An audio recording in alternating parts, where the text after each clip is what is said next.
Welcome to OleSchool Gamers, guys, where we take you back to the past. Today I have my buddy here, the Raspberry Pi 3. A lot of people have been having difficulties finding out how you talk to this thing, how you can connect to this thing. We're going to talk about it. Let's get into it.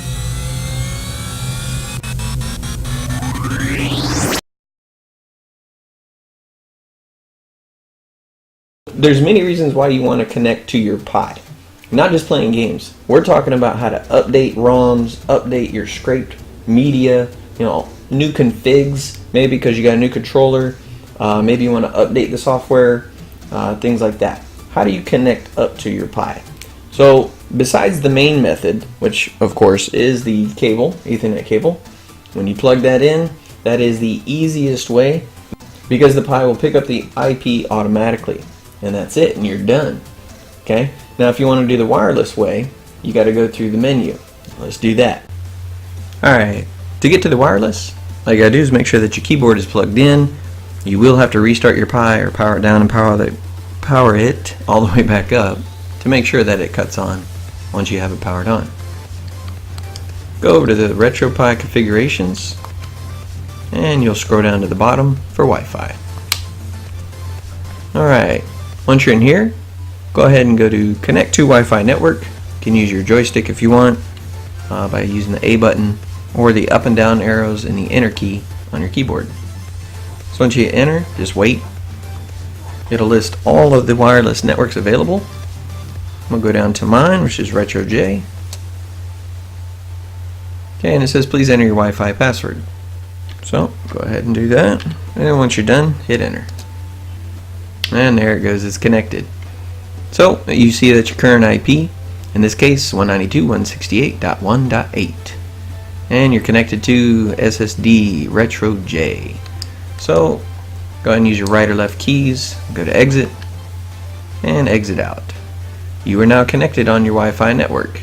Now let's go back. I'm going to show you what you got to do next. Alright, now that you have the your Raspberry Pi on the network through either physical media or through wireless, how do you actually connect to it? How do you talk to it? You want to update your media, your ROMs, your configs, whatever you want to update, or maybe you want to download something and bring it to your desktop. Especially for scraping, it's a lot easier. How do you actually do that? So there's two ways. First way is through Samba. Very simple. I'm going to show you how to do it. Second way, WinSCP. It's simple as well, but it gives you access to everything, and that can be dangerous or it could be good. Let's look at the first one. Let's look at Samba. Okay, we're going to navigate down to our PC and where you see network. Under network, go ahead and click on the RetroPie. That is going to be the network share that your RetroPie is sharing. So go ahead and click on that. You'll be prompted for credentials. Just put in Pi and Raspberry.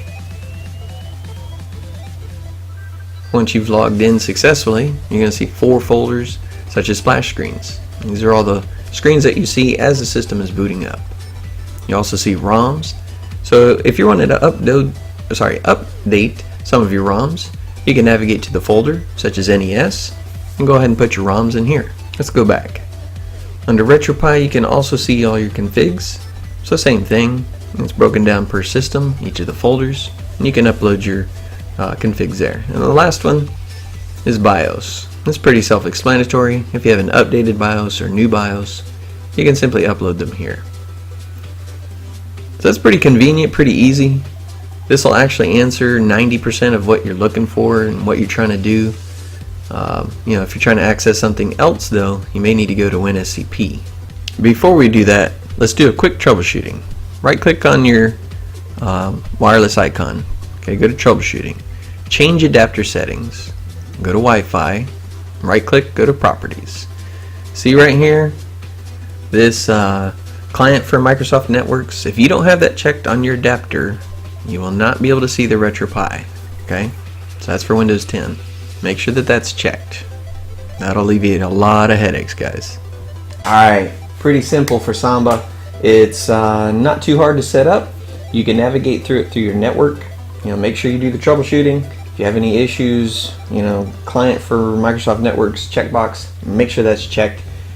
Reboot 10 times because you know how Windows needs to reboot. Anyway, that'll get you probably 90% of what you need. If you're scraping your media, you know, you're updating splash screens, new configs, BIOS, etc. But what if you wanted to do a backup of your whole system, or there's other folders that you wanted access to? WinSCP is how you do it. Let's check it out. Once you have WinSCP downloaded, go ahead and launch it. Create a new site. What you're going to do here is put in the IP 192.168.1.8.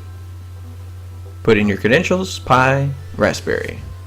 And on the top, make sure you have SFTP selected. And that's it. Select Logon. This is just a warning. Go ahead and click Yes. And that's it. Now, as you'll notice on the right hand side, there are folders. You can drill down and get to any file anywhere on this system.